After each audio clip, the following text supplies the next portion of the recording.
I tested the top video cameras to find the best one, and I realized there is so much more to a good video camera than just fast frame rates or 4K. And just because the camera looks really good on paper doesn't actually mean it's going to produce the video quality you're looking for. And unless you know some very specific things to look for, you might end up with a camera that simply does not work for your video style. So in this video, we're going to figure out exactly what goes into the perfect video camera for each type of video shooter, from beginners on a budget to professionals looking to upgrade. Also, if you guys want the best pricing on the cameras we talk about today, make sure to check out the links in the description down below. The first thing that most people look for is 4K video, but it's really not as simple as that, because it also depends on what kind of sensor you have and how your camera processes the video.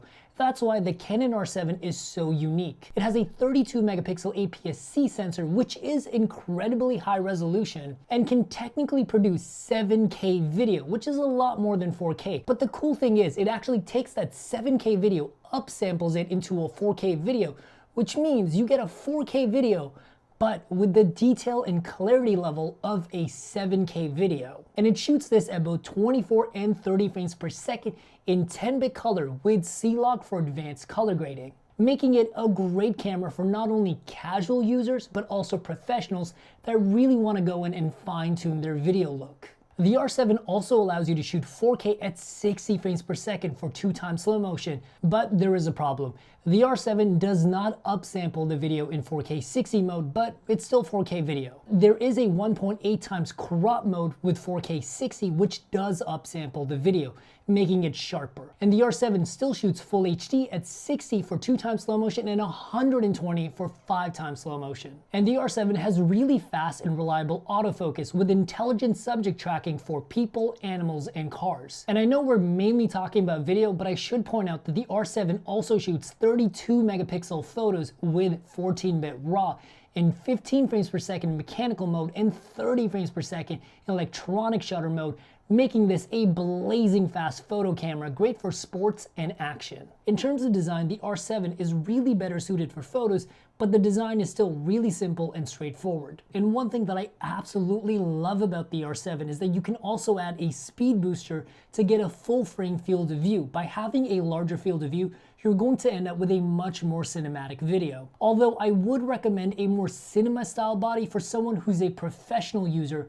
but you can simply add a cage if you need mounting points for accessories. And if you are a professional, don't worry, I have you covered. There is a camera later in this list that has a cinema style body for exactly your type of video, so make sure to stick around for that. The R7 is a great camera for both professionals and casual users, mainly because of the 4K upsampled video and 4K at 60, which is not really a feature set that you see in cameras at this price point. And if you are someone who wants to save a little bit of money and doesn't need all the horsepower in the Canon R7, you should also check out the little brothers to the Canon R7, the Canon R10 and the brand new Canon R50. They both have a 24 megapixel APS-C sensor, which does give you upsampled 4K from 6K. So the 4K in this camera still looks fantastic. Plus, they both have 10-bit color. Sadly, there is no C-Log. And for slow motion, they both shoot full HD at 60 and 120 frames per second. And the Canon R10 can also shoot 4K at 60, but with a crop. And best of all, with the Canon R10 and the Canon R50, you can save anywhere between $1,000 to $1,500 USD. So if the perfect video camera existed, but it also didn't cost an arm and a leg, it would probably be this next camera, because it has features that both casual users and enthusiasts and serious professionals would appreciate. But before we get into that, I've noticed something. I do pretty much everything in my life on the internet, either from my laptop or my phone.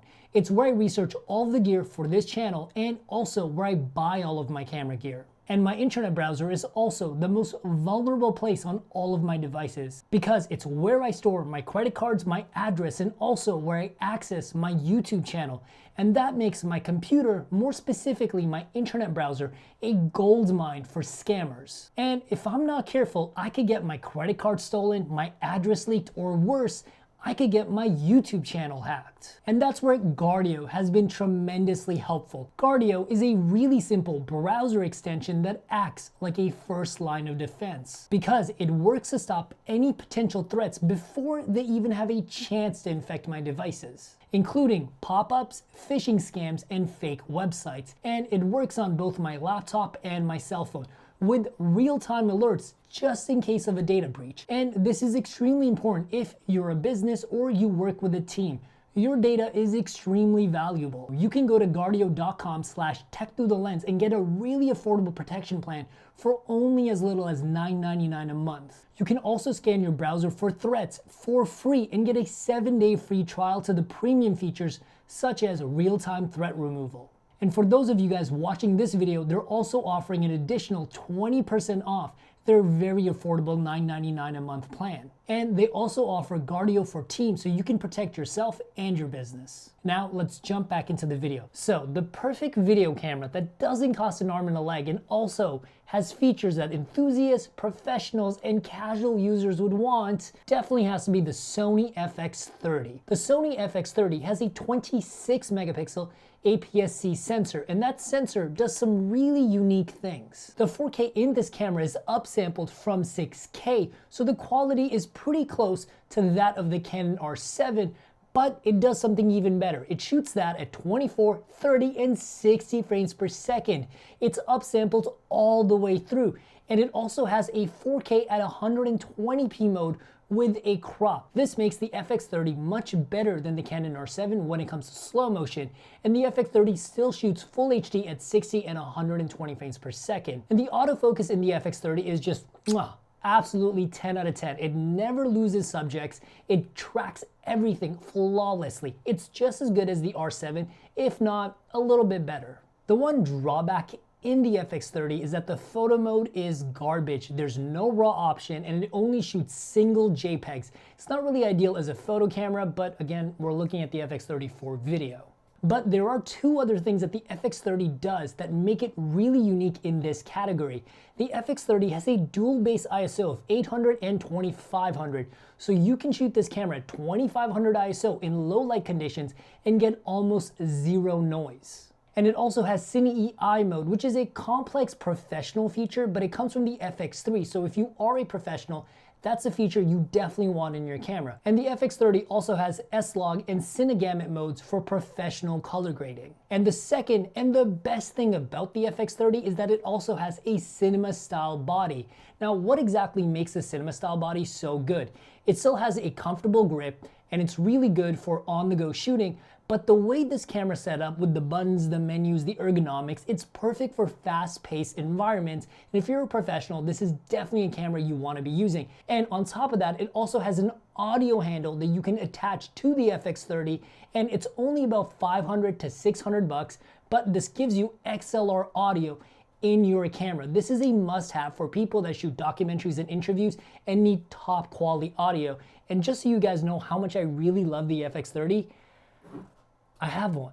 This is a beast of a camera. It's the B camera to my FX-3 and honestly 100% worth the purchase. The FX-30 is straight up a cinema beast of a camera, and it's also on a budget, or at least relatively affordable when it comes to cinema cameras. And the FX-30 also has a big brother, the Sony FX-3.